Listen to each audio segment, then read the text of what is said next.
Hoy vamos a continuar con la segunda parte de nuestra serie llamada Jesús viene. Jesús viene es una de las más poderosas y positivas afirmaciones del Nuevo Testamento. ¿Por qué? Por todo lo que ella comprende, contiene o abarca. Miren, el carácter de esta declaración es escatológico en naturaleza, porque su venida es un evento que se cumplirá en un futuro cercano. Y será una manifestación del poder, la gloria y la majestad del Hijo del Hombre viniendo de las nubes con sus santos y con los ángeles de su poder. Y este evento será el más importante en toda la historia de la humanidad, pues pondrá fin al mundo tal como lo conocemos. Todo tipo de maldad será erradicada del planeta. Y Jesús viene para tomar el control absoluto de este mundo, y antes de establecer su reino físico, Él desterrará a todos los corruptos de la tierra. ¿No se gozan por esto? Porque junto con su segunda venida tomará lugar lo que yo llamo la gran expulsión de Satanás, el gran desalojo de todos sus ángeles caídos y demonios de la tierra, y tomará lugar también la limpieza de la casa de todos los que hacen maldad y cometen injusticia. Miren, la semana pasada vimos que Dios, antes de hacer algo, primero lo dice. Y también dijimos que cada evento o suceso trascendente o significativo en la historia que es relacionado con el plan de Dios, fue primero predicho. Es decir, predecir o declarar el futuro por adelantado es parte de los caminos de Dios y la forma en la que Él opera y al mismo tiempo revela su identidad y la autoría de lo que Él hace. Si es Dios, Él se atribuye el mérito antes de que el evento ocurra. Porque en la Biblia tenemos la historia preescrita. Vamos a regresar a Isaías, el capítulo 46. En el versículo 10, Dios hablando acerca de sí mismo, Él dijo que declaro, revelo, anuncio el fin desde el principio y desde la antigüedad lo que no ha sido hecho. Yo digo, mi propósito, esto es mi plan, mi consejo, será establecido o permanecerá, y todo lo que quiero realizaré. Vemos entonces que Dios siempre predice lo que va a hacer. Y este elemento de la predicción es fundamental para entender el calendario profético de Dios. Ahora, entendamos una cosa con respecto a la Biblia. Porque la Biblia no es un libro anticuado, obsoleto ni arcaico. En ella tenemos a Dios revelándonos el futuro. La Biblia es un depósito objetivo de verdad absoluta. Es más, podríamos añadir que la Biblia está más adelantada que el periódico de mañana. Así que este elemento profético estuvo presente para predecir la primera venida de Cristo. Sabemos que Dios anunció a través de sus profetas este tan importante evento dentro del programa que Él había prefijado. Y otra cosa que queremos añadir es que Dios opera, Dios obra a través de hombres. Y justamente fue a través de sus profetas escogidos que Él anunció que Jesús vendría por primera vez. Y esto también es parte de los caminos de Dios. En Amós, el capítulo 3, versículo 7, leemos que ciertamente el Señor Dios no hará nada sin revelar su secreto a sus siervos, los profetas. Entonces, esta es la forma en la que Él opera.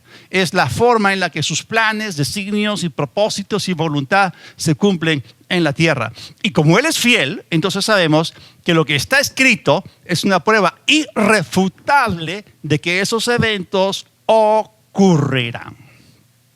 Miren, así como las profecías que anunciaron la primera venida se cumplieron a la perfección con precisión matemática en cada detalle, también ocurrirá lo mismo con respecto a su pronta segunda venida. Y como ya hemos visto anteriormente, ya que la escritura es útil para persuasión, porque hemos visto que es la forma en que nuestro corazón queda persuadido. Ya que la escritura es útil para persuadirnos, la palabra de Dios es toda la evidencia que necesitamos, porque su palabra es la palabra profética más segura.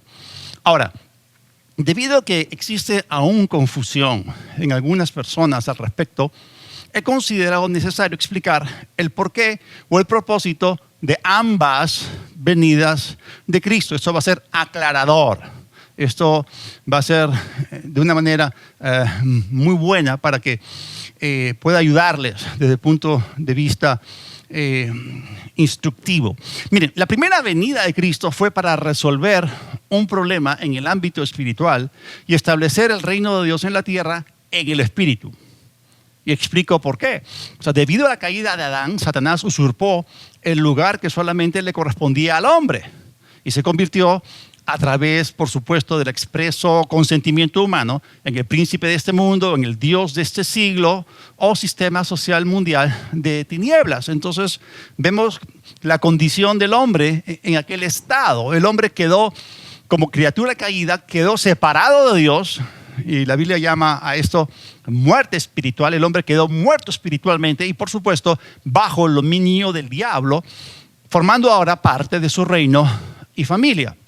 Entonces Jesús, que es el segundo Adán, tenía que venir como hombre para recuperar tal dominio perdido. El poder de la muerte espiritual tenía que ser roto para que el hombre fuese libre. Así que Jesús, en su primera venida, mediante su muerte, derrotó a la muerte, ya que tenía el imperio de la muerte, esto es el diablo. Así que desde hace unos 2000 años atrás, por la causa de que Jesús obtuvo para nosotros eterna redención, cualquier persona que cree en Cristo y que nace de nuevo, queda completamente libre del pecado y de la muerte. Al nacer de nuevo, entra en el reino de Dios y ahora forma parte de la familia de Dios. Entonces, esta fue la intención de Dios en su primera venida. Era un asunto totalmente espiritual y nada político.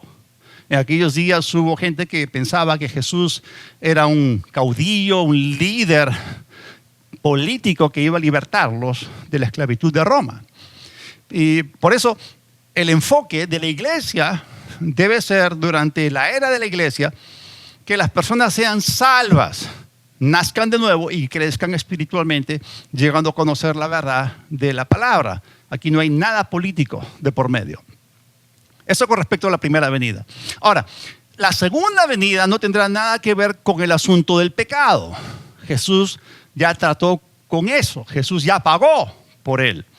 El perdón de pecados está disponible desde entonces para todo aquel que en él cree. Ahora, el reino de Dios se acercó a la tierra en el espíritu y todo aquel que nace de nuevo entra en él. Así que su pronta aparición tendrá que ver, por supuesto, con un asunto espiritual y moral, pero también abarcará los aspectos político y social. Así que Jesús viene para tomar su lugar como el único y legítimo rey sobre toda la tierra, porque Él es el único digno de hacerlo. Él es el Rey de Reyes y Señor de Señores. Y ya sabemos que si queremos averiguar lo que va a ocurrir en el futuro, entonces tenemos que remitirnos a las Escrituras que predicen tales eventos. Miren, cuando leemos las páginas de los 4 evangelios, vamos a encontrar que Jesús siempre se remitió a la Escritura. Nosotros podemos encontrar a Jesús frecuentemente diciendo, ¿no han leído? ¿Qué es lo que está escrito? Esa fue la forma en la cual Jesús operaba. Siempre se remitió a lo que estaba escrito, porque la Escritura es nuestra autoridad. Aún ella sigue siendo nuestro estándar. Nosotros tenemos la Biblia como la regla de nuestra fe y de nuestra conducta. Así que nosotros no debemos tener temor de ir a las escrituras proféticas, porque hay iglesias en las cuales la gente no sabe nada acerca de escatología o del estudio de los eventos del tiempo del fin, porque sus pastores tienen temor de tocar el tema o porque ellos mismos lo desconocen. Pero en la Biblia vemos el deseo de Dios de levantar la cortina o descorrer el velo del futuro para sus santos. Eso se llama revelación. Revelación significa descorrer o correr el velo. Ya hemos visto que nuestro Dios revela el futuro y nos ha dado su palabra profética y al Espíritu Santo que nos anuncia lo que ha de acontecer. Así que Dios no nos quiere ignorantes al respecto. Por eso vamos a seguir el modelo de Jesús. Vamos a remitirnos a lo que está escrito. Y vamos a ir al libro de Daniel. Sí, Daniel. Escúcheme bien, esto es sumamente importante. Si alguien quiere entender Apocalipsis, es absolutamente necesario que primero conozca y entienda el libro de Daniel. Así que hoy los voy a introducir en la profecía bíblica, llevándolos al libro de Daniel en el Antiguo Testamento. El libro de Daniel es, por así decirlo, el ABC de la profecía. Hay registradas allí varias visiones proféticas, las cuales señalan o apuntan al futuro y están relacionadas con el destino de la nación de Israel en su relación con las demás naciones. Y allí tenemos anunciado por adelantado o predicho el panorama profético de Dios. Así que el capítulo 2 de Daniel contiene un sueño profético dado por Dios al rey Nabucodonosor en Babilonia. Y este sueño profético estaba cargado de simbolismo, lo cual es propio del género, tipo o estilo literario llamado profecía. Así que vamos a ver primero el sueño, luego su contenido y finalmente veremos su interpretación. Son tres cosas: el sueño, el contenido del sueño y la interpretación. Para esto vamos a ir a Daniel capítulo 2 y voy a leer los versículos 27 al 35. Daniel respondió delante del rey diciendo: el misterio que el rey demanda, ni sabios, ni astrólogos, ni magos, ni adivinos lo pueden revelar al rey. Pero hay un Dios en los cielos, el cual revela los misterios, y él ha hecho saber al rey Nabucodonosor lo que ha de acontecer en los postreros días. Miren, esta frase revela mucho. He aquí tu sueño y las visiones que has tenido en tu cama. Estando tú, oh rey, en tu cama, te vinieron pensamientos por saber lo que había de ser en lo porvenir. Y el que revela los misterios se mostró lo que ha de ser. Y a mí me ha sido revelado este misterio, no porque en mí haya más sabiduría que en todos los vivientes, sino para que se dé a conocer al rey la interpretación y para que entiendas los pensamientos de tu corazón. Tú, oh rey, veías, y aquí una gran imagen. Esa imagen que era muy grande y cuya gloria era muy sublime estaba en pie delante de ti y su aspecto era terrible. La cabeza de esta imagen era de oro fino, su pecho, sus brazos de plata, su vientre, sus muslos de bronce, sus piernas de hierro, sus pies en parte de hierro y en parte de barro cocido. Estabas mirando hasta que una piedra fue cortada no con mano e hirió a la imagen en sus pies de hierro y de barro cocido y los desmenuzó. Entonces fueron desmenuzados también el hierro, el barro cocido, el bronce, la plata y el oro, y fueron como tamo de las eras del verano, y se los llevó el viento sin que de ellos quedara rastro alguno. Mas la piedra que hirió a la imagen fue hecha un gran monte que llenó toda la tierra. Esta es la visión o el sueño. Este es su contenido. Ahora, fue el rey Nabucodonosor el que soñó y luego olvidó el sueño, pero fue Daniel el que lo recibió por revelación junto con la interpretación del mismo.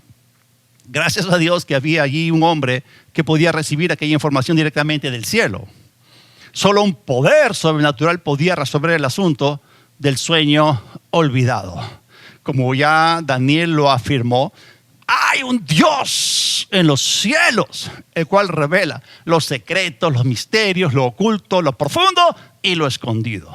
Ahora, la interpretación misma dada a continuación es la que atribuye un significado concreto a los símbolos escogidos por el Espíritu Santo para expresar el programa divino. Y nosotros tenemos que respetar esto. Ahora, volvamos al sueño y su contenido.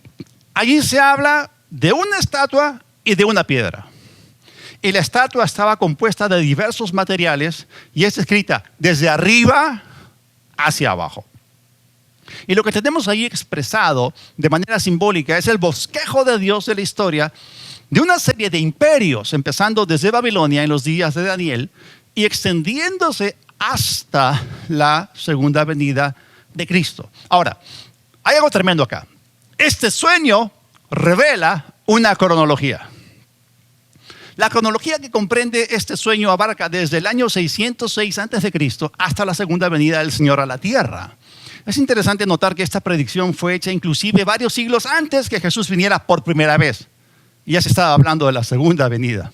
Ahora, la visión describe, como ya hemos dicho, de manera simbólica, por supuesto, el levantamiento y la caída de una serie de imperios mundiales desde el punto de vista humano, donde cada reino o imperio está representado por un metal o material diferente. Y como hemos leído, el rey Nabucodonosor vio una imagen grande, impresionante de un hombre compuesta de varios metales. La cabeza era de oro, el pecho y los brazos eran de plata, el vientre y los muslos eran de bronce, las piernas eran de hierro y sus pies parte de hierro y parte de barro cocido. Ahora, hay un correspondiente descenso en la gravedad específica de dichos metales, siendo el oro el más pesado y el barro lo más liviano. Ahora, esta estatua, como hemos leído, fue después destruida, convirtiéndose en polvo por una piedra escogida y especial que fue cortada en forma sobrenatural de un monte y que la golpeó en sus pies. La piedra entonces se transformó en un gran monte que llenó toda la tierra.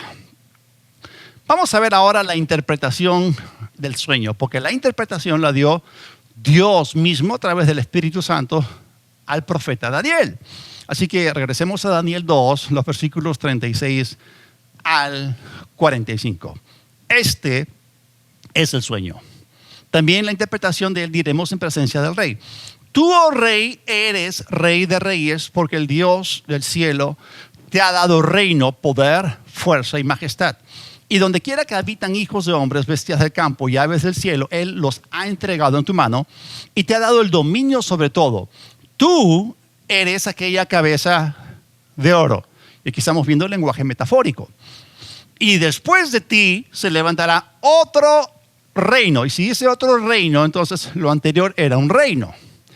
Después de ti se levantará otro reino inferior al tuyo y luego un tercer reino de bronce, el cual dominará sobre toda la tierra. Y el cuarto reino, ven, estamos viendo una sucesión de reinos o imperios. El cuarto reino será fuerte como hierro. Y como el hierro desmenuza y rompe todas las cosas, desmenuzará y quebrantará todo. Y lo que viste de los pies y los dedos, en parte de barro cocido de alfarero y en parte de hierro, será un reino dividido. Entonces acá se está hablando de un quinto. Más habrá en él algo de la fuerza del hierro, así como viste hierro mezclado con barro cocido. Y por ser los dedos de los pies en parte de hierro y en parte de barro cocido, el reino será en parte fuerte y en parte frágil. Así como viste el hierro mezclado con barro, se mezclarán por medio de alianzas humanas. Acá está hablando de una confederación. Pero no se unirán el uno con el otro, como el hierro no se mezcla con el barro. Esto es importante. Y en los días de estos reyes, el Dios del cielo levantará un reino que no será jamás destruido, ni será el reino dejado a otro pueblo, desmenuzará y consumirá a todos estos reinos, pero él permanecerá para siempre. De la manera que viste que del monte fue cortada una piedra, no con mano, la cual desmenuzó el hierro, el bronce, el barro, la plata y el oro, el gran Dios ha mostrado al rey lo que ha de acontecer en lo porvenir, y el sueño es verdadero y fiel su interpretación. Esto suena a lo que dice en Apocalipsis 21 y en Apocalipsis 22, que estas son palabras fieles y verdaderas de Dios. Es el mismo Espíritu Santo que inspiró ambos libros.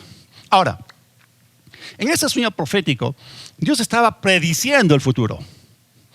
Y aquí está incluida la segunda venida de Cristo para establecer su reino. Porque la palabra monte se utiliza figurativamente varias veces en la Escritura para designar un reino. Así que vemos aquí el carácter sobrenatural de la profecía. La estatua representaba 4 poderes gentiles mundiales que transcurrieron en secuencia uno tras otro en la historia. Ahora, la parte final de la imagen señala a un quinto imperio que aún no se ha formado. Como hemos dicho, el lenguaje utilizado aquí es metafórico. Ahora, La cabeza de oro era Babilonia. Nabucodonosor era el rey y Babilonia era su reino en el año 606 a.C. El pecho y los brazos de plata era el imperio medo-persa, que en el año 539 a.C. reemplazó al babilónico. El vientre y los muslos de bronce era el imperio greco-macedónico establecido por Alejandro Magno o Alejandro el Grande alrededor del año 333 a.C. Luego, las piernas de hierro representan a Roma, imperio que obtuvo la hegemonía mundial en el año 58 a.C. y que decayó finalmente en el año 476 después de Cristo. Ahora, la parte final de la imagen. Los pies en parte de hierro y en parte de barro cocido prefiguran un quinto imperio mundial que se formará en los últimos días a partir de la misma extensión territorial del antiguo imperio romano. Y esto se puede ver por la conexión natural que existe entre las piernas y los pies. Ahora, observando dicha imagen, podemos reconocer aquí ciertos números. Vamos a ver algunos números. Y aunque todas las analogías en las Escrituras tienen limitaciones, sin embargo, el Dios que las utiliza es ilimitado. Y Él ha inspirado, por supuesto, estrictamente aquello que desea que sepamos. En este caso, la analogía escogida por Dios es la de un cuerpo humano y su especial anatomía. Ahora, solo la cabeza representa una unidad, ya que el resto de los miembros se menciona en plural. Me refiero a los brazos, los muslos, las piernas, los pies y los dedos. Ahora, tenemos aquí una cabeza, la cual representa a Babilonia. El imperio medo-persa está representado por el pecho y los dos brazos. Ahora, miren bien, estamos viendo los números. Es un pecho indicando que ambos formaron una coalición y vinieron a ser uno. Sin embargo, antes existieron como dos reinos separados o independientes. El brazo derecho es normalmente más fuerte que el izquierdo. Y se sabe que los persas eran más poderosos que los medos. Luego, el vientre y los muslos representaban el imperio greco-macedónico. Y luego viene nuevamente el número 2 porque eran dos piernas las cuales representaban los aspectos oriental y occidental del imperio romano.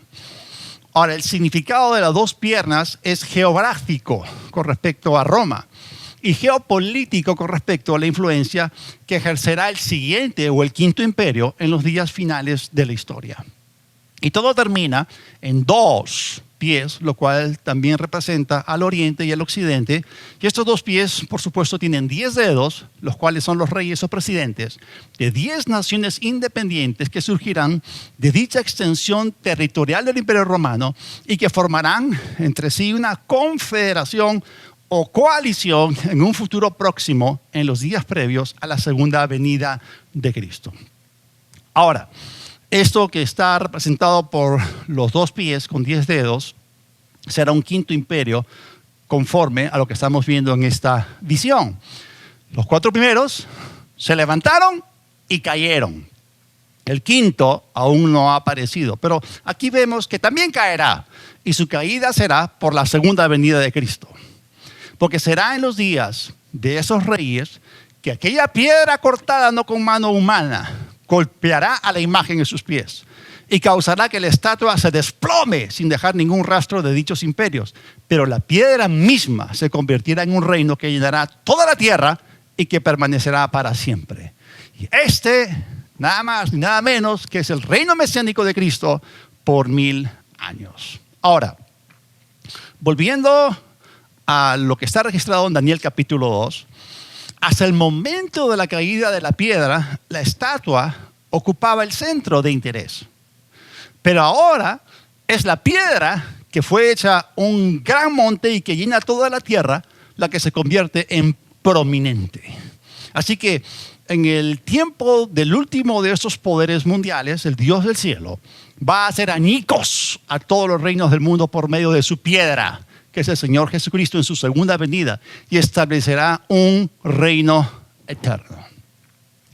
Esto significa que el último poder mundial gentil se formará a partir de 10 naciones independientes que están dentro de la extensión territorial del antiguo Imperio Romano, lo cual constituye un escenario tricontinental alrededor del mar Mediterráneo.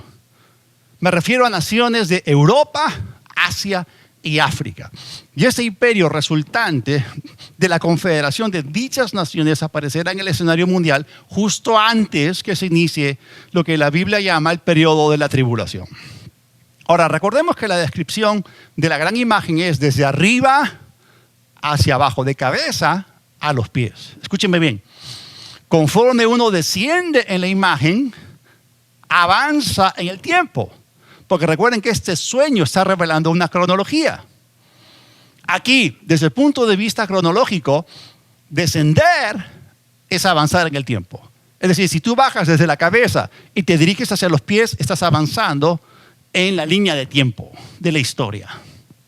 Ahora, ¿dónde encaja la primera venida de Cristo dentro de esta línea de tiempo que está mostrada acá en este sueño profético? Jesús en su primera venida apareció en la tierra en los días del Imperio Romano. Esto es, en los días de las piernas de hierro. Aquella piedra demoledora no desmenuzó a aquellos reinos terrenales en aquel entonces. Por lo contrario, Jesús fue llevado a la muerte por la sentencia de un magistrado del Cuarto Imperio. Lo que estaba escrito acerca de él con respecto a su primera venida debía ser cumplido. Y él no vino en aquel entonces para reinar. Él vino para servir y dar su vida en rescate por muchos. Él vino como nuestro sacrificio. Y Jesús fue crucificado en los días de la hegemonía mundial del Imperio Romano. Ahora, es tremendo lo que podemos ver acerca de Cristo y referido a él desde un punto de vista simbólico con respecto a la analogía de una roca o de una piedra. Hay tres aspectos de Jesús como la roca. En primer lugar, Jesús es la piedra fundamental o principal de ángulo o angular para nosotros los creyentes. En segundo lugar, Jesús también es la piedra de tropiezo para los judíos incrédulos. Y en tercer lugar, Jesús también es la piedra de destrucción de los poderes mundiales gentiles. Eso es lo que la Biblia revela. Ahora, Jesús el Mesías reinará en la tierra después de destruir la estructura de los poderes mundiales gentiles que durante la historia procuraron destruir la nación de Israel. Y el reino que él viene a establecer no será jamás destruido. Y una vez completado su aspecto histórico, al cumplirse 1000 años, continuará para siempre más allá de las barreras del tiempo. Es decir, van a haber cielos nuevos y tierra nueva, y luego Jesús va a reinar en la nueva Jerusalén. Ahora, quiero aclarar algunas cosas. Lo primero, que Cristo no destruyó al Imperio Romano en su primera venida. Lo que hizo fue que sí destruyó o anuló o paralizó por medio de la muerte al que tenía el imperio de la muerte, esto es al diablo. Como dije, su primera venida tenía que ver con resolver un asunto espiritual. Ahora, la piedra que hemos visto en Daniel 2 se convertirá en una montaña, en un gran monte, repentinamente, de pronto, catastróficamente, y no de modo gradual. Recordemos que Jesús dijo que vendrá como un ladrón en la noche. Ahora, aquel monte, el reino mesiánico, no llenará la tierra sino hasta después que los reinos gentiles sean destruidos. Así que el capítulo 2 de Daniel proporciona uno de los aspectos de revelación bíblica más importantes respecto de lo que se conoce como los tiempos de los gentiles, lo cual fue mencionado por Jesús en su discurso del Monte de los Olivos. Ahí en Lucas 21:24, Jesús dijo: y caerán a filo de espada y serán llevados cautivos a todas las naciones, y Jerusalén será hollada o pisoteada por los gentiles hasta que los tiempos de los gentiles se cumplan. En la Biblia anotada de Scofield se nos dice que los tiempos de los gentiles comenzaron con el cautiverio de Judá bajo Nabucodonosor. Esto se ve en 2 Crónicas 36, del 1 al 21. Tiempo desde el cual Jerusalén ha estado bajo el dominio gentil. Entonces Jesús en su segunda venida aparecerá para poner término a dicho periodo. Quiero aclarar algo más. Los tiempos de los gentiles no deben confundirse con la plenitud de los gentiles mencionada por el apóstol Pablo en el libro de Romanos. Romanos 11:25 dice, porque no quiero, hermanos, que ignoren ese misterio, para que no sean arrogantes en cuanto a ustedes mismos, que ha acontecido a Israel endurecimiento en parte, hasta que haya entrado la plenitud de los gentiles. La plenitud de los gentiles se refiere a que se complete el número de gentiles que aceptarán a Cristo durante la era de la iglesia. Así que volviendo a Daniel, la enseñanza central de Daniel 2 radica en el hecho de que el Dios de los cielos pondrá muy pronto fin al corrupto gobierno humano y lo reemplazará con el glorioso reino del Mesías. Miren, en estos días estamos escuchando que la gente está hablando acerca de la agenda mundial 2030, del nuevo orden mundial y de un gran reseteo. Bueno, la segunda venida de Cristo interrumpirá los planes satánicos y humanos y establecerá sobre la tierra la buena, agradable y perfecta voluntad de Dios. Y luego puede surgir la pregunta, entonces, ¿cómo sabemos que todo esto ocurrirá? Sencillo, simplemente porque está escrito, está dicho, fue predicho. Y miren lo que el apóstol Pedro escribió en 2 de Pedro 1, los versículos 16 al 21, dentro de un contexto escatológico. Él dijo, porque cuando les hicimos saber que nuestro Señor Jesucristo vendrá, está hablando de la segunda venida, con todo su poder, no lo hicimos siguiendo fábulas artificiosas, sino como quienes han visto su majestad con sus propios ojos. Pues cuando Él recibió de Dios Padre la honra y gloria, desde la magnífica gloria le fue enviada una voz que decía, este es mi Hijo amado en quien me complazco. Y nosotros oímos esta voz que venía del cielo mientras estábamos con Él en el Monte Santo. Además, contamos con la muy confiable, segura o firme palabra profética, a la cual ustedes hacen bien en atender, que es como una antorcha que alumbra en la oscuridad hasta que aclare el día y el lucero de la mañana salga en el corazón de ustedes. Pero antes que nada, deben entender esto. Ninguna profecía de la Escritura es de interpretación privada, porque la profecía nunca estuvo bajo el control de la voluntad humana, sino que los santos hombres de Dios hablaron bajo el control o bajo la inspiración del Espíritu Santo. Ahora, Pedro está hablando aquí acerca de su experiencia en el monte de la transfiguración, en donde junto con Juan y Jacobo tuvieron una visión profética en la que contemplaron la futura segunda venida del Señor en gloria. Y es dentro de ese contexto que Pedro valida la palabra profética que la anunciaba, llamándola muy confiable, segura y firme. Miren, y a pesar de que ellos habían tenido una visión, a pesar de que ellos habían visto a través de los corredores del tiempo y habían penetrado en el futuro por la obra del Espíritu Santo, a pesar de eso, a pesar de esa experiencia, a pesar de que ellos vieron al Señor regresando en gloria, Él se remitió a lo que estaba escrito, porque la palabra de Dios profetiza, anuncia, predice los eventos que se van a cumplir de manera muy segura dentro del programa de Dios. Y eso es lo que estamos viendo ahora.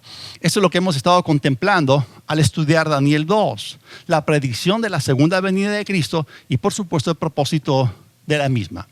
Y para terminar, voy a recapitular.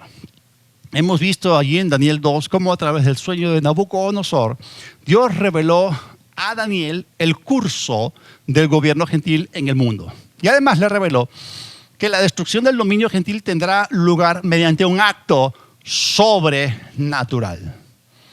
Aquella piedra cortada no con mano caerá con plena fuerza sobre los pies de la imagen, la derribará y pulverizará los materiales que la componen. Y es así como la Escritura describe la manera como desaparecerá el reino de los hombres. Y esa piedra que se convierte en un gran monte que llena toda la tierra describe el reino universal del Mesías. Hermanos, es el propósito de su segunda venida. Él viene para llenarlo todo de santidad, poder, gloria, justicia, paz, verdad, orden, decencia, pureza. Gloria a Dios. Así que Daniel 2 es uno de los pasajes más contundentes tocante al tema de la predicción de la segunda venida de Cristo con el expreso propósito de establecer su reino mesiánico. Hermanos, amamos su venida, anhelamos su venida, la aguardamos con expectativa. Sí, Señor Jesús, ven pronto. Jesús viene. Gloria a Dios. Vamos a orar. Padre, gracias te damos por que tu palabra produce en nosotros fuertes convicciones. Tú eres fiel, tú velas para poner por obra tu palabra. Sabemos, Señor, que tu palabra es verdad y ella es la base, el fundamento, el cimiento de nuestra fe, y tenemos la certeza, tenemos la convicción de lo que no se ve y de las cosas que han de venir. Por ella, Señor, sabemos que tu palabra se cumplirá. No importa que cielos y tierra puedan pasar, tu palabra nunca dejará de cumplirse. Y te damos la gloria por todo en el nombre de Jesús. Amén. Sabiendo que Jesús viene, yo te hago la pregunta: ¿estás listo? ¿Te has puesto a cuentas con Dios? ¿Has resuelto el asunto del pecado que te separa con Él? Bueno, tú no tienes que hacer nada con respecto a esto. Jesús ya lo hizo. El Evangelio es la buena noticia de que aquello que tú y yo no podíamos hacer, Él lo hizo y nos lo ofrece por pura gracia, pero tú tienes que recibirlo por tu fe. Y Jesús dio su vida para pagar por tu pecado, por mi pecado, y quitarlo de adentro, dándonos un nuevo corazón, un nuevo espíritu. La Biblia dice: es necesario que nazcas de nuevo.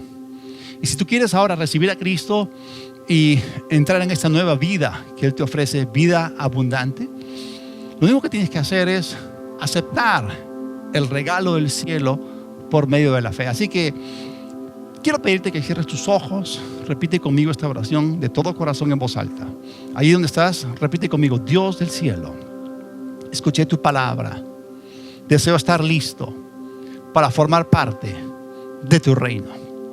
Así que Jesús, acudo a ti, me arrepiento de mis pecados. Sé mi Señor. Recibo hoy tu perdón y el regalo de la vida eterna. Creo que el Padre te resucitó para que yo fuese justificado. Te doy gracias y gloria por todo, en el nombre de Jesús. Amén y amén. Que Dios los bendiga.